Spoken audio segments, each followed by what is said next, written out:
Hello and I welcome you all to world affairs. मैं हूं प्रशांत Dhawan. Now आज के समय यूके फेस कर रहा है एक बहुत ही बड़ा संकट। इस देश में 90% जो पेट्रोल पंप है ये बंद हो चुके हैं। यहाँ पे आप देखोगे पैनिक बाइंग चल रही है पूरे यूके में। लोग लाइनें लगा रहे हैं फ्यूल के लिए। अब यहाँ पे आप कहोगे तो इतना वर्ल्ड मीडिया इसको अटेंशन क्यों दे रहा है? आई मीन ठीक है, लोगों को फ्यूल नहीं मिल रहा है, इससे मैक्सिमम क्या होगा?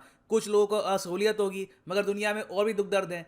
देखो, यहाँ पर मैं आपको बता दूं कि काफ़ी बार हेडलाइंस ना जो रियल इशू है वो कवर कर नहीं पाती, क्योंकि जब एक देश में फ्यूल की कमी महसूस होनी स्टार्ट हो जाए, जो पेट्रोल पंप है वहां पे आपको फ्यूल ना मिले, तो इसका मतलब ये है कि पूरा देश ही धीरे धीरे स्लो डाउन हो जाएगा। और इसका सबसे पहले इम्पैक्ट पड़ता है एम्बुलेंस पर, हॉस्पिटल के वर्कर्स पर, इमरजेंसी वर्कर्स पर जो आज के समय पेंडेमिक में काम कर रहे हैं। उसके अलावा जो आपके ग्रोसरी स्टोर्स होते हैं वहां पे रोज सुबह सुबह ब्रेड, दूध, सब्जियां वगैरह ये सब पहुंचती हैं। तो ग्रोसरी स्टोर में भी खाने पीने का सामान कम होता जा रहा है। ये एक जेन्युइनली पैनिक सिचुएशन है, इसलिए यूके के लोग आज के समय पैनिक कर रहे हैं। जिसको भी यहाँ पर कुछ पेट्रोल, कुछ फ्यूल मिल रहा है, वो बस जल्दी से स्टॉक करके कुछ खाने पीने का सामान स्टॉक करके अपने घर में बैठ रहा है, क्योंकि लोगों को पता है कि ये जो क्राइसिस है कई हफ्तों तक चल सकता है। क्योंकि जो इसका रीज़न है ये बहुत ज़्यादा गहरा है, और यूके की सरकार ने एक बहुत बड़ा, मैं कहूँगा, ब्लंडर किया है पिछले कई महीनों में। और इसलिए हम देख रहे हैं कि यूके में काफ़ी सैड सीन्स निकल के आ रहे हैं। अब रिसेंटली देखा गया कि एम्बुलेंसेस टकरा रही थी नॉर्मल कार से, क्योंकि जो 10% गिनती के जो पेट्रोल पंप अभी चल रहे हैं ना, वहाँ पर इतना ज़्यादा ट्रैफिक है, इतना केओस है कि गाड़ियाँ आपस में टकरा रही हैं। और सिचुएशन इतनी ज़्यादा सीरियस है कि यूके की सरकार ने एक तैयारी ये भी कर ली है कि जो ब्रिटिश आर्मी है उसको स्टैंड बाय पे रखा है कि कल को सिचुएशन और ख़राब होती है, लोग सड़कों पे आते हैं, प्रोटेस्ट करना स्टार्ट कर देते हैं, तो उस केस में ब्रिटिश आर्मी अपने लोगों को कंट्रोल करेगी। तो सिचुएशन आज के समय यूनाइटेड किंगडम में बहुत ही ज़्यादा ख़राब है। नाउ ये सब क्यों हुआ, क्या इसका कुछ सोल्यूशन निकल सकता है, डिस्कस करेंगे। मगर आगे बढ़ने से पहले आपसे एक क्वेश्चन पूछूंगा। क्वेश्चन ये है कि रिसेंटली यूनाइटेड किंगडम और भारत ने करी है एक नेवल एक्सरसाइज, इसका नाम है कॉनकान। ये हर साल होती है। आपको ये बताना है कि कॉनकान नेवल एक्सरसाइज इस साल कहां पर हुई है? Arabian sea, bay of Bengal, English channel या फिर south China sea? Comment section में करो आंसर। सही आंसर मैं आपको दूंगा वीडियो के अंत में। नाउ जो ये सारी प्रॉब्लम यूके फेस कर रहा है आज के समय, इसकी शुरुआत होती है ब्रेग्जिट से। ब्रेग्जिट में आपको पता होगा यूनाइटेड किंगडम ने खुद को अलग कर लिया था फ्रॉम द यूरोपियन यूनियन। अब यूरोपियन यूनियन से जब ब्रिटेन यहाँ पर अलग हुआ, उसके बाद इन्होंने यहाँ पर शेंगेन एरिया से भी विड्रॉ कर दिया। अब शेंगेन एरिया क्या है? ये एक बहुत ही यूनिक सिस्टम है जिसके अंडर वीजा फ्री ट्रैवल होता है। शेंगेन एरिया की जो ऑफिशियल सरकारी वेबसाइट है वहां पे आप देखोगे तो शब्द ये लोग ये इस्तेमाल करते हैं कि इन्होंने इंटरनल बॉर्डर्स एबॉलिश कर दी है। मतलब कि जो भी देश शेंगेन एरिया में आते हैं ना, वहां के नागरिक बहुत ही आसानी से ट्रैवल कर सकते हैं, काम कर सकते हैं बाकी कंट्रीज में। अगर उनको प्रॉपर्टी खरीदनी है तो उसका अलग प्रोसेस होता है, वहां पे टाइम लगता है। मगर शेंगेन एरिया से आप कह सकते हैं ऑलमोस्ट पूरा जो यूरोपियन यूनियन है ये एक सिंगल कंट्री ही बन गया है। नाउ यूके ने जब खुद को पुल आउट कर दिया इस एरिया से, तो यूके में एक बहुत ही बड़ा सवाल यहाँ पर यह खड़ा हो गया कि यूके के लिए जो बहुत सारे वर्कर्स आते थे, प्राइमरली ट्रक ड्राइवर्स, अब वो कहाँ से आएंगे? क्योंकि जैसे यूके ने शेंगेन एरिया से विड्रॉ किया तो बहुत सारी जो वर्क फोर्स है जो यूरोप से आती थी यहाँ पर यूके में काम करने के लिए, उन्होंने कहा कि ठीक है, हम भी यूके को यहाँ पर छोड़ के जा रहे हैं। और धीरे धीरे यूके की जो कंपनीज हैं वो यहाँ पर फेस कर रही थी वर्कर्स की शॉर्टेज। प्राइमरली जो बड़े ट्रक ड्राइवर्स होते हैं उनकी शॉर्टेज ये लोग फेस कर रहे थे। 30 अगस्त से ही आप अगर देखो तो यूके की कई कंपनीज थी, इन्होंने सरकार को चिट्ठी लिखनी स्टार्ट कर दी थी कि देखिए प्रॉब्लम आएगी इन द फ्यूचर, हमारे पास इतने ड्राइवर्स अभी हैं नहीं, और अगर सिचुएशन ऐसी ही रहती है तो इन द फ्यूचर यूके के लोगों को काफ़ी प्रॉब्लम झेलनी पड़ेगी।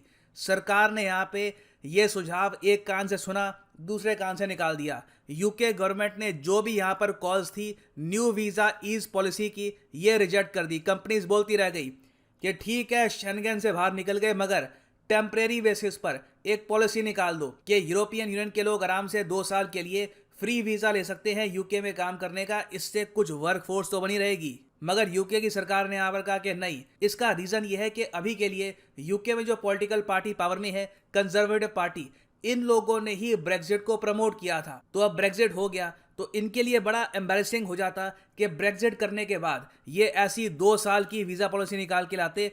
इससे लोग ही पूछते इनसे, अगर ऐसी पॉलिसी निकालनी थी तो ब्रेग्जिट किया क्यों था? तो पॉलिटिक्स के चक्कर में यहाँ पर यूके की सरकार ने ये सोचा कि अभी के लिए अगर थोड़ी बहुत प्रॉब्लम्स आती भी है तो उसको झेल लेंगे। हमारी खुद भी बहुत बड़ी एक आबादी है। यूके की पॉपुलेशन आप अगर देखो तो 6 करोड़ 60 लाख से भी ऊपर है। तो इनको लगा कि ठीक है, वर्कर्स की जो कमी है वो हमारी आबादी से पूरे हो जाएंगे। मगर ये लोग एक बात यहाँ पर भूल गए कि अभी चल रहा है यूके में पैंडेमिक, और पैंडेमिक के टाइम में ना जो नए वर्कर्स को ट्रेनिंग देने का पूरा प्रोसेस है वो भी है बहुत ही ज़रा स्लो।